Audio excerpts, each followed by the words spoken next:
.0000001. We don't do that. So the question is, are we okay with not doing that?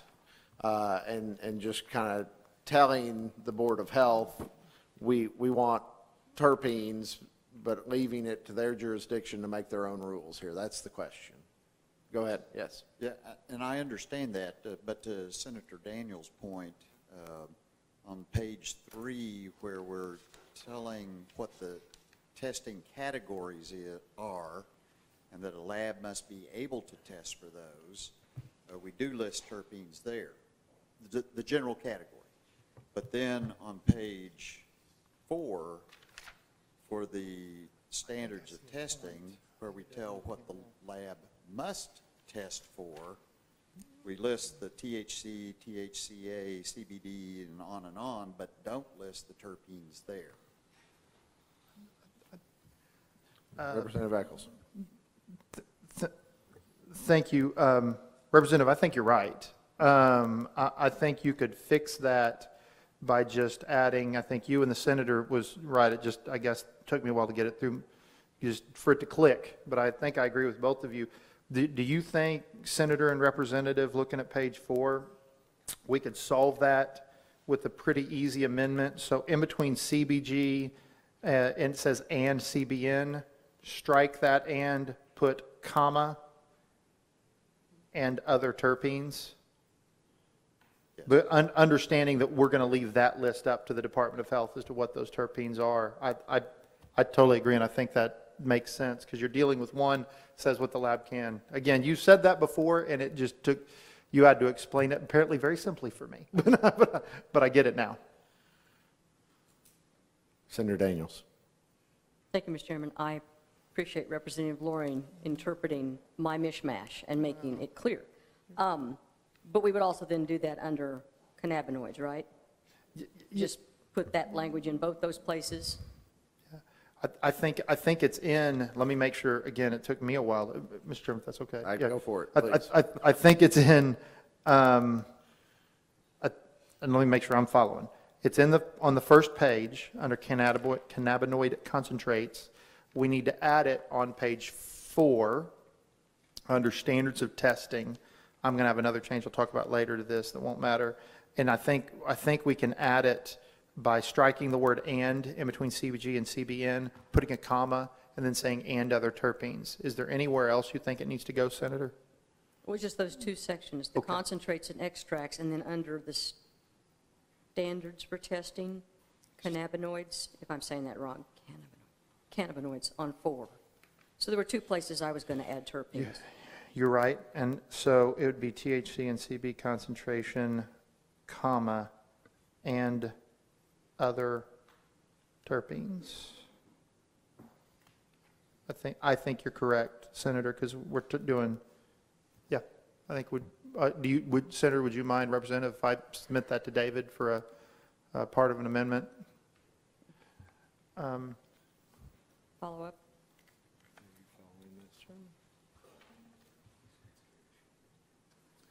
All right, so I have the same question David does, so I'll ask.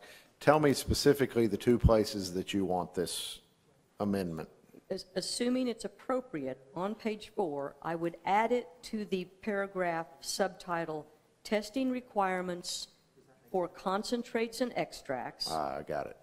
And then under standards for testing,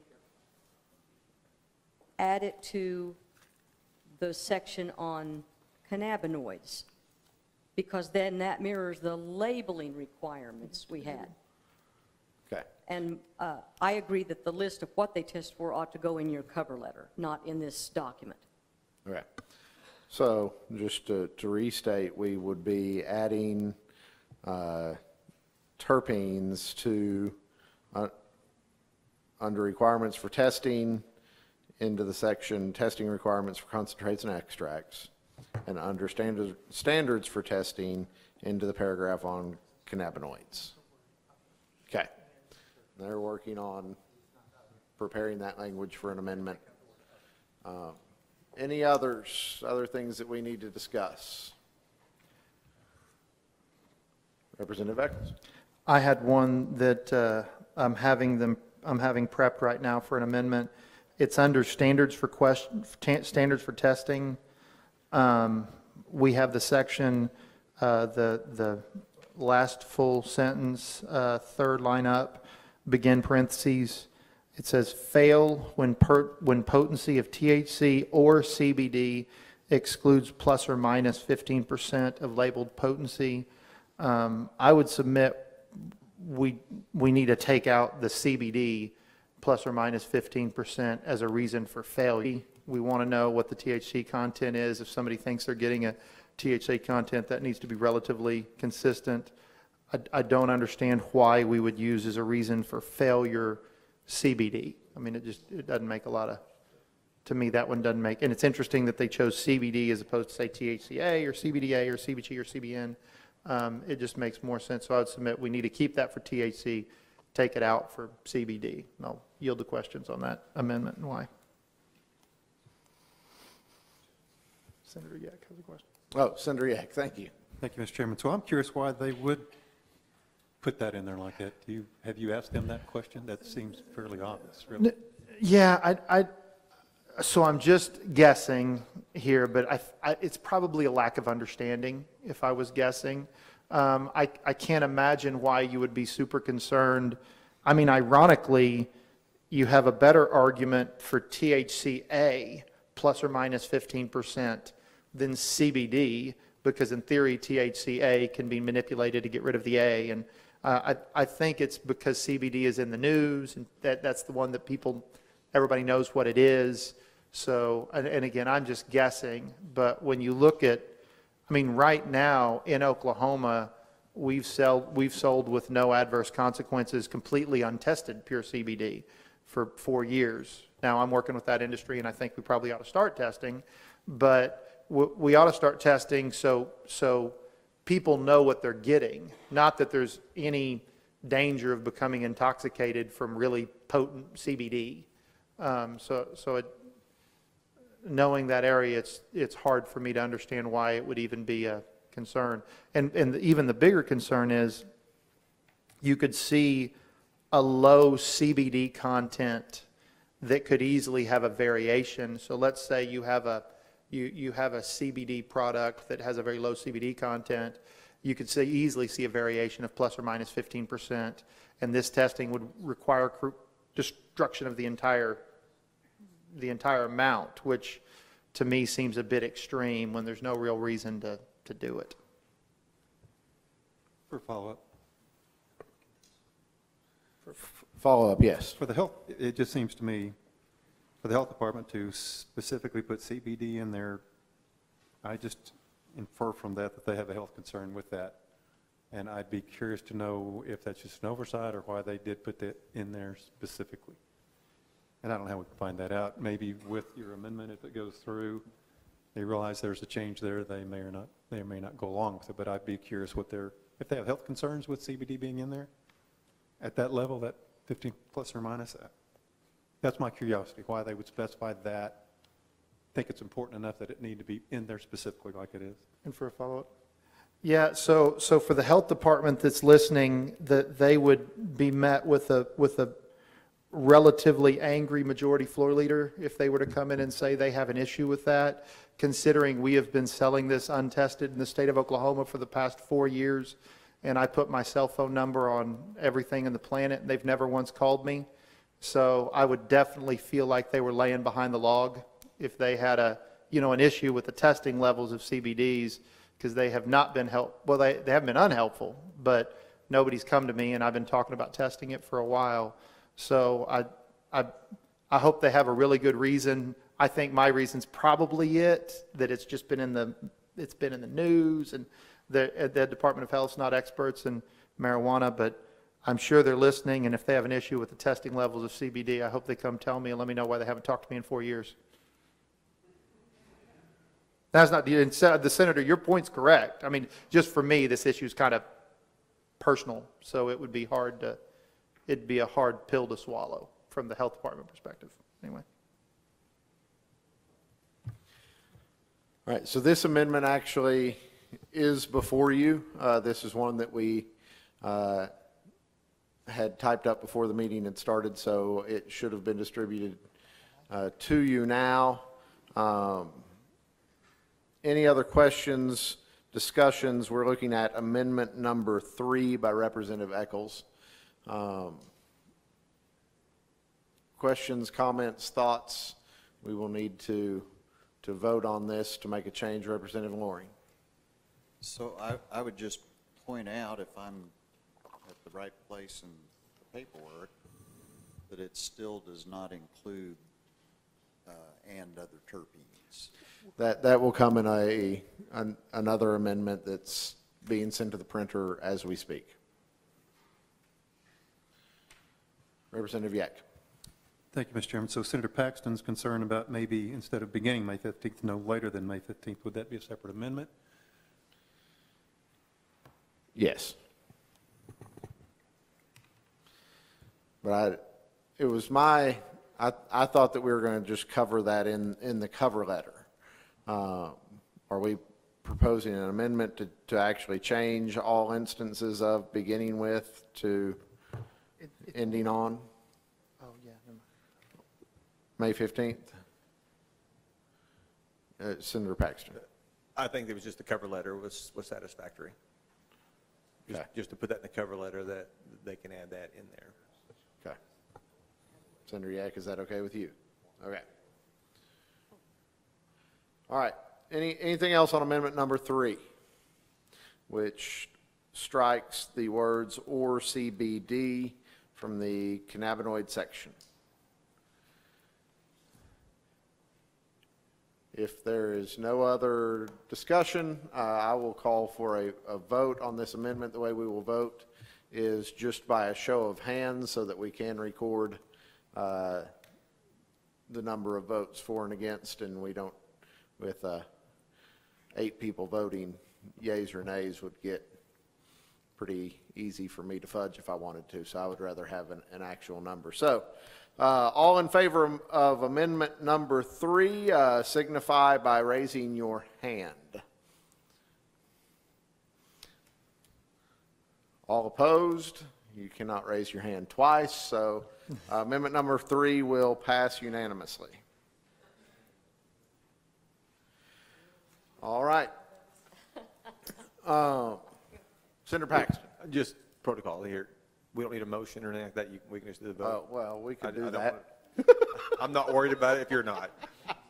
We're still kind of making it up. Representative Eccles makes a motion. Senator Paxton, would you like to second it? Yeah. All in favor, raise your hands. I feel like I'm on a board that's fixing the minutes. Yeah, really. All right, that passes amendment number 3. I better write down Eccles. Okay. If we can, will you distribute? Here, I'll distribute the first 2. Okay. All right, we are now distributing what will be known as amendment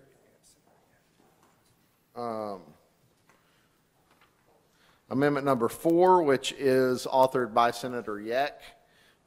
You'll see your amendment in just a moment.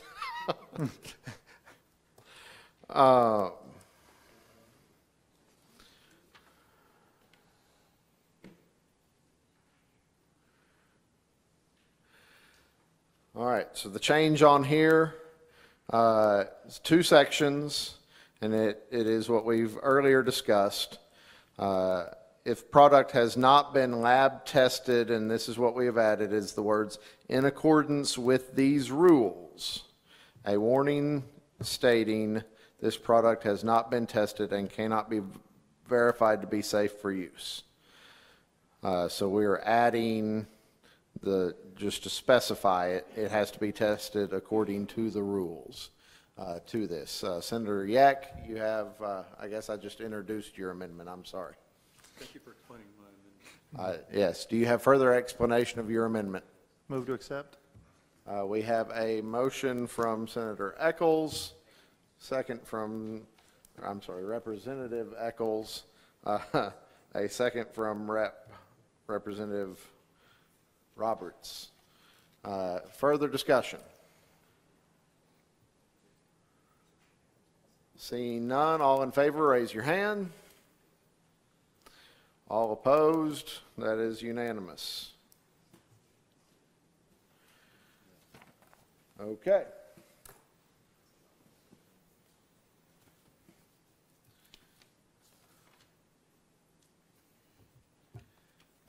We will now distribute, and if you want to go ahead and just distribute all of them that we have. So you'll be getting number 5, and then after that, you'll be getting, I guess we've done 3 and 4, so you'll get to see 1 and 2. Amendment number 5 by Representative Eccles. Representative Eccles, would you like to explain your amendment? This is the amendment suggested by Representative Loring and Senator Daniels. I just added in the word "and terpenes." Yield for question, move adoption. Due pass was by who? Representative Roberts. Second, Senator Daniels.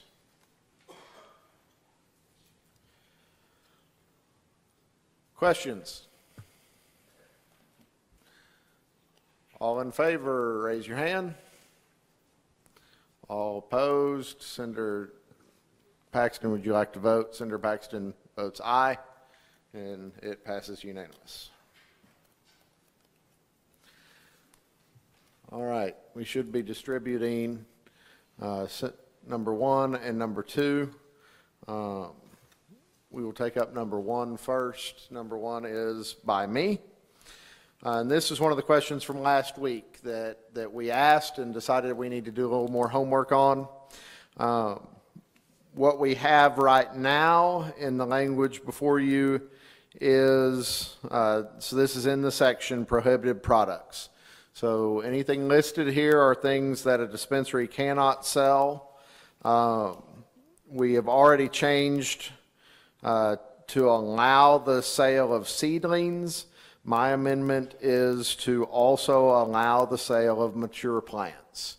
And this was a debate last week. I'll tell you, I actually received a lot of different answers to why you would want to sell mature plants. The one that made the most sense to my little mind is basically this will allow people who want to process or patients who want to process their own marijuana but do not necessarily want to grow it.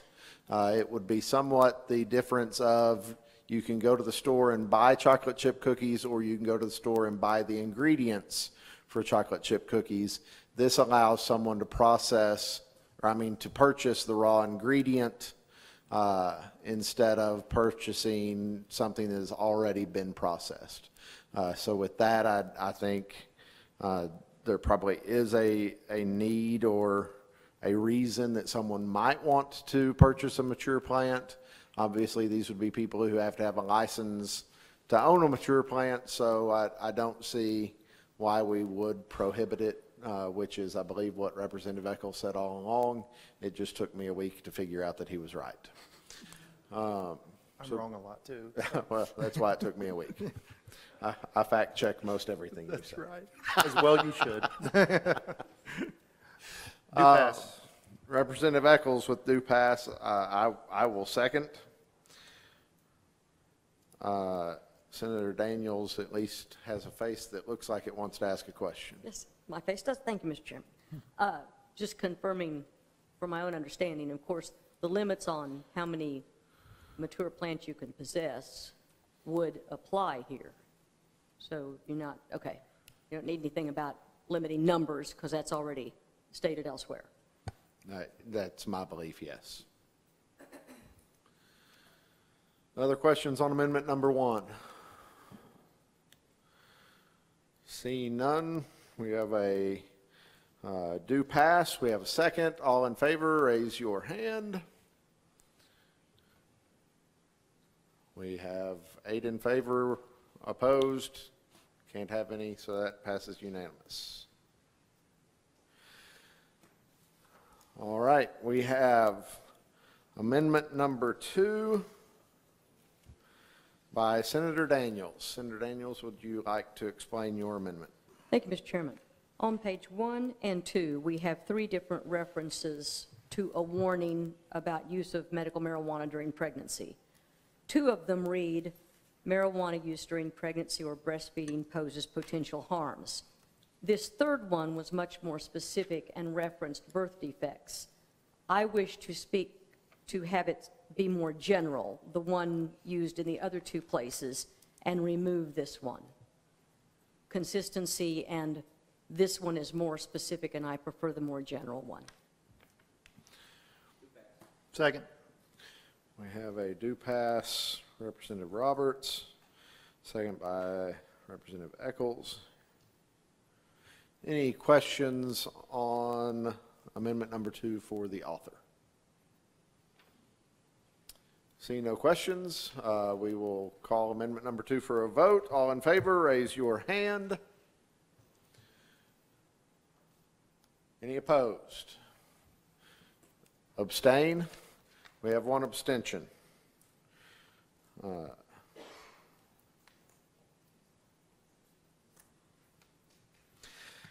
Declare amendment number 2 to have passed.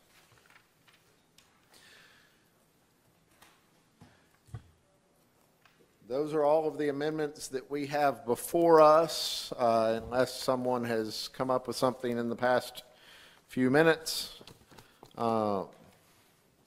With that, we will bring forward the working draft version 1.5 as distributed this morning and as amended by the 5 amendments that we have made today.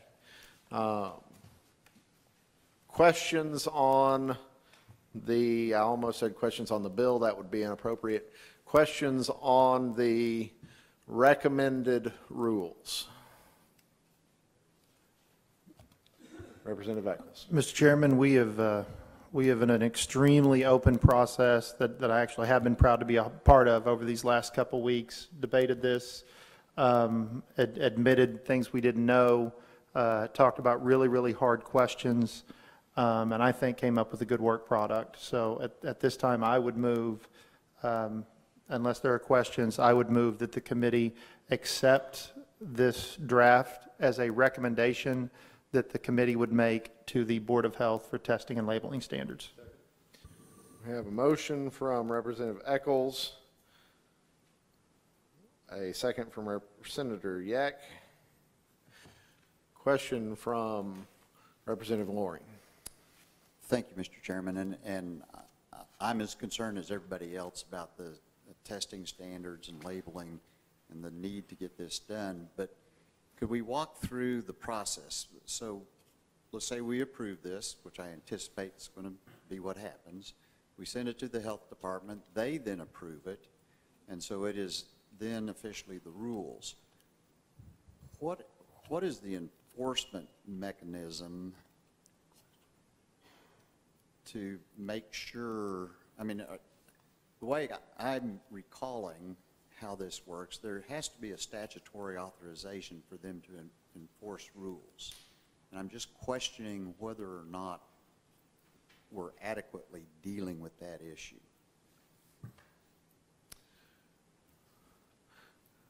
Many puzzled faces. It is my understanding, and I'm not a lawyer answering a lawyer's questions about legal matters, which is probably never a good idea.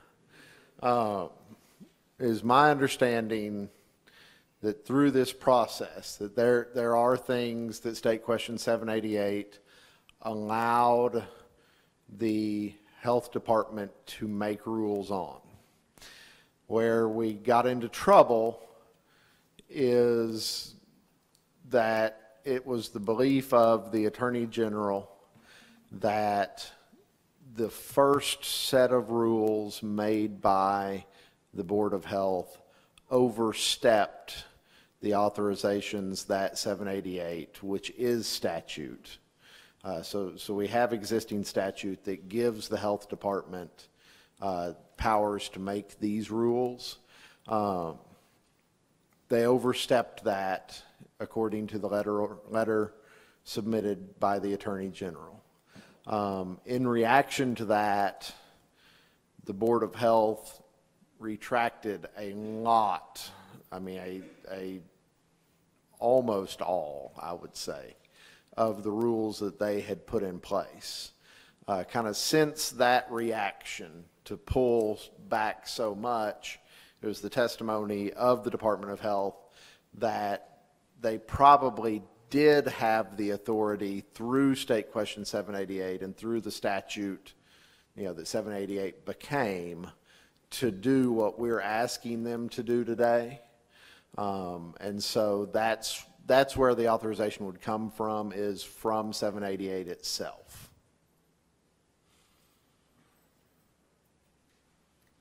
Follow up, yes. Thank you. So, and I understand what you're saying. I guess my next question is, and if they don't approve what we are recommending, I mean, this is simply a recommendation from us. So if they don't, what's our next step? I will answer, this is a personal answer, obviously. And I think that's as good as you can get. And so I will give my personal opinion will be, we're proceeding down this track because it is the fastest way to get testing and labeling standards onto this product. If the Board of Health rejects, I don't even want to say if they reject these recommendations, if the Board of Health refuses to do something about testing and labeling, whether it is what we send them or something different, better, whatever, I think at that moment, the need for the legislature to be called into special session goes through the roof. And so I believe that if the Board of Health rejects this, it would be my recommendation to this committee for us to ask the governor to call for a special session for testing and labeling. Senator Daniels. Yeah. Thank you, Mr. Chairman. So to clarify on your opinion, and I hope that doesn't have to happen, would you also agree that that call would be very specific to addressing testing and labeling, since this task force is trying to come up with something we can recommend to all of our colleagues, and these are the subject matters we have covered most thoroughly for now? So is that the parameters, are those the parameters you would put on such a request? That would be my opinion. I am pretty sure if we get to that point that opinion will be hotly debated. My opinion is, and by the time we get there, we may be ready for more. And we're going to talk about that after this vote, is that this is not the end of the work of this committee. The next step is a much bigger step, and that is to pick up the Unity bill and to put it into whatever form it is this committee deems appropriate, and then recommend that to the legislature. If we have finished that work and we're going to be going into special session, then we should, then having a much broader call may be appropriate. In the end, that's a question for the governor, and the governor will craft that call. But yes, and until, it's my opinion that until this committee has come to terms with the Unity bill and all of the facets that surround somewhat of an omnibus medical marijuana bill, if we don't get testing through the rulemaking process, then I would think a narrow call that could happen as soon as possible would be warranted. Representative Loring. Again, thank you. In a broad sense, I completely agree that we need to address these issues of testing and labeling immediately. But there are other issues that I likewise feel like need to be addressed immediately. I mean, for instance, we have 900 some grow licenses that are issued. I'm very concerned about the big picture ramifications of that. And the longer we wait to deal with those issues, I think the worse the situation is for us to try to deal with those. So, I mean, we do have the Unity bill in front of us. While I don't think anybody thinks it's perfect, it's a good compromise.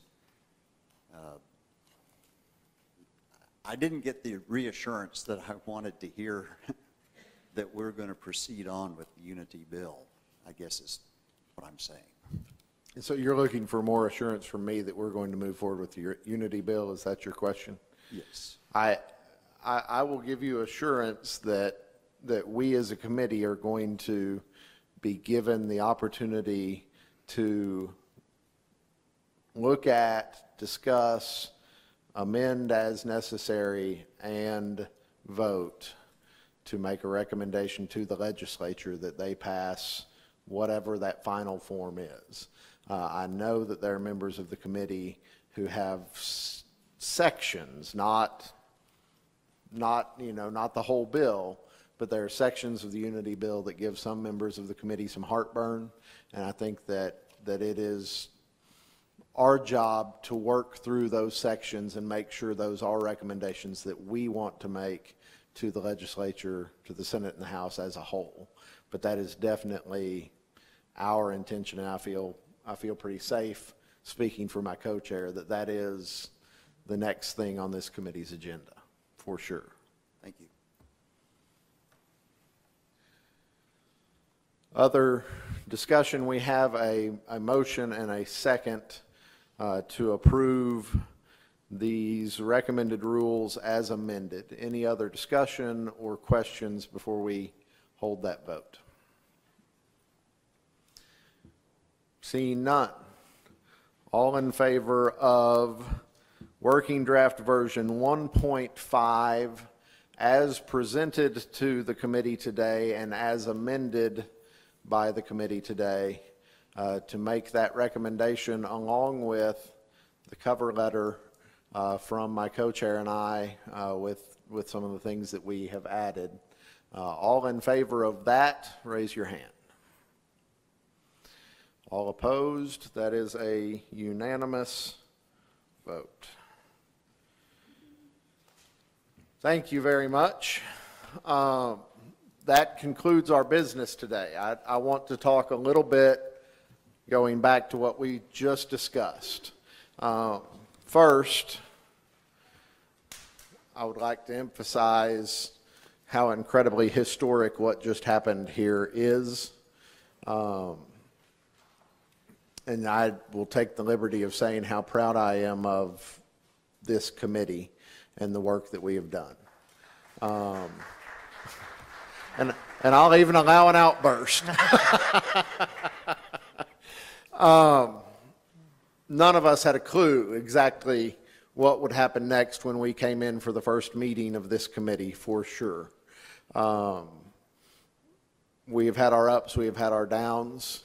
The fact that the House, the Senate, the Democrats, and the Republicans came together today and in a bipartisan, bicameral, unanimous fashion drafted language, worked through 5 different amendments to get it right, so that it was not a process of just hurriedly shoving language down someone's throat. But to work together to do it right is something that I think that we should all be very proud of.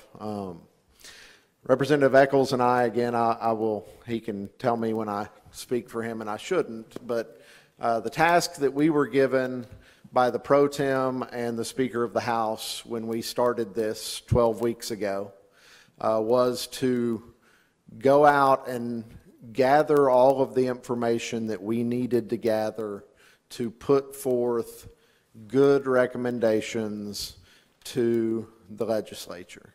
And that is what we will do next.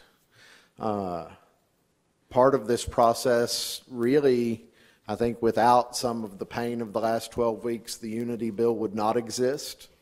And the next step would be significantly harder than I think it is going to be. And so we thank those people who were willing, not inside the legislature, but outside, willing to sit down, some of them friends and foes, and come up with the Unity Bill. And in many ways solve a lot of the problems that were ahead of us. We've found solutions through this process. So what we will do next, and this email to us. So as I said, I know some of you have issues with a few sections of the Unity Bill already. I have a few issues with the Unity Bill myself. Instead of having to wait until next week, come into this room, have those things brought up in the meeting, me try to duck a million questions like I did 2 weeks ago in this room, trying to answer questions that I didn't know the answers to. We would like, instead of being here and basically wasting our time with a meeting next week, I think it'll be much more valuable for you to submit those things to us, and we will be submitting them to staff to try to answer those questions and try to have actual educated responses before we get back together and discuss those parts of the Unity Bill that we have issues with. So we will not meet next week. And really, when the next meeting we have, that date will be determined in large part on the volume of work that we're going to give staff. We will not come back here until we are ready to have educated discussions on those sections of the Unity Bill that are up for debate. Going through a 400, or I don't remember how many pages the Unity Bill is, a big old bill, page by page, line by line, in this room would be almost impossible. And so we're going to ask by noon next Wednesday that you have those things submitted to us. And that gives you Wednesday morning, which is your normal marijuana time to work on it. Since y'all are already giving me dirty looks for giving you a 1 week deadline. Man, some seriously dirty looks. We may extend that deadline. My co-chair and I will discuss the deadline after this meeting. But we would like those submitted.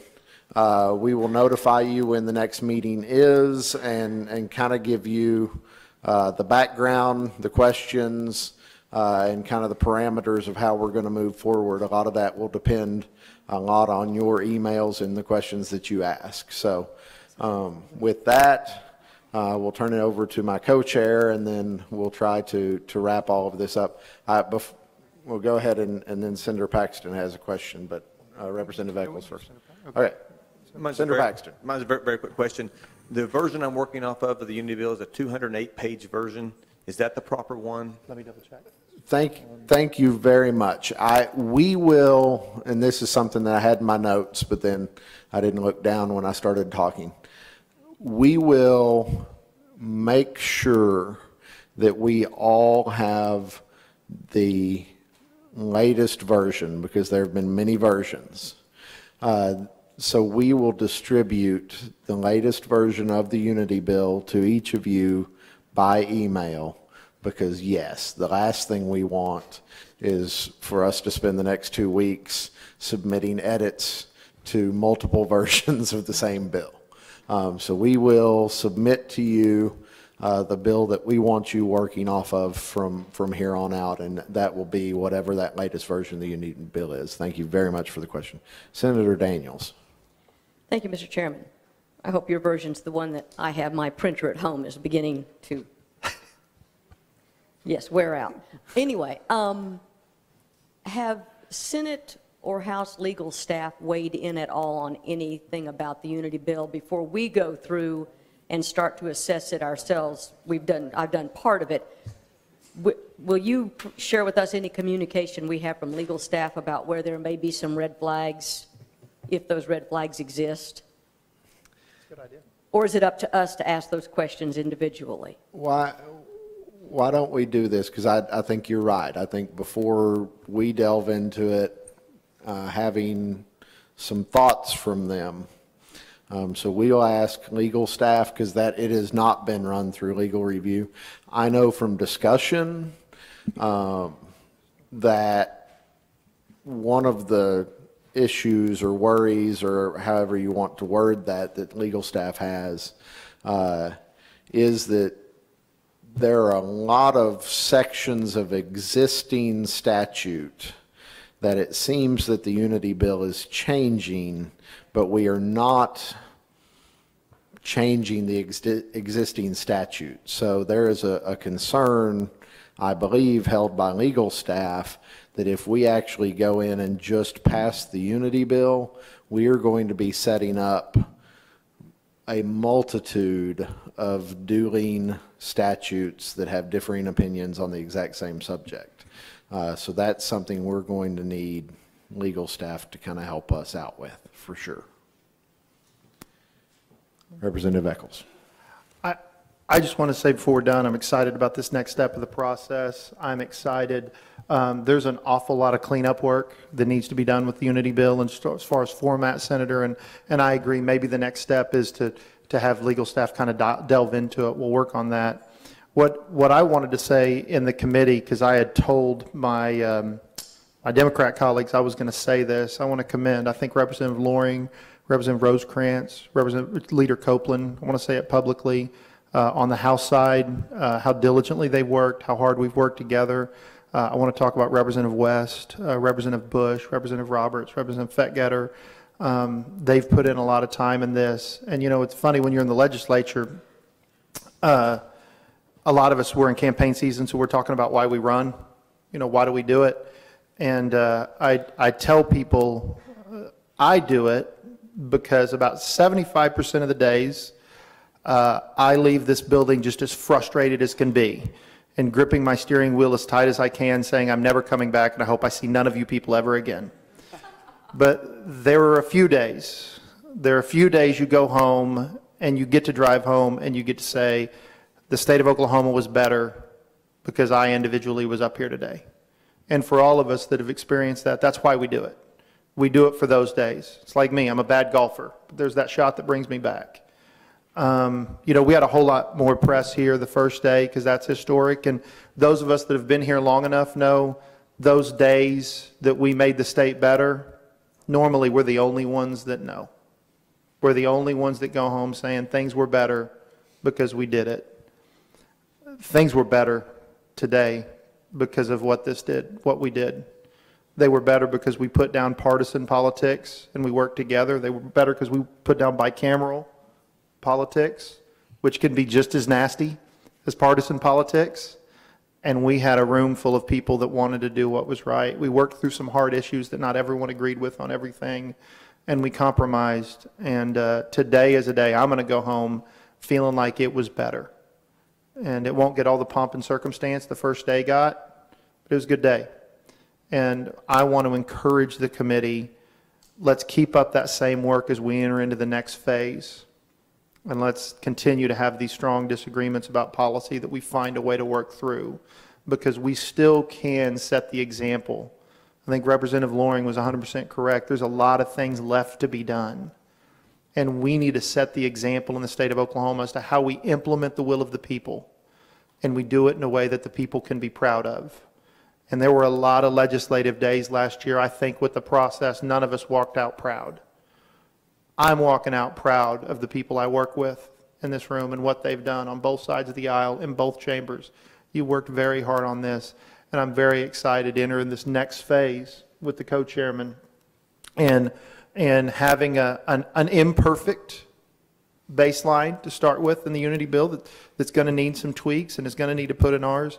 But we have something that we can work towards, and we have something we can work with.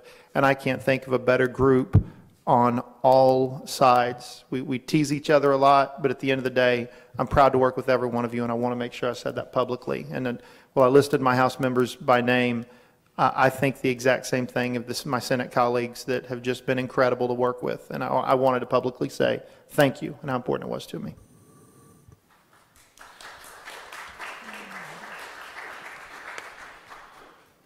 With that, we will adjourn this meeting, and you will be notified when the next meeting will be held.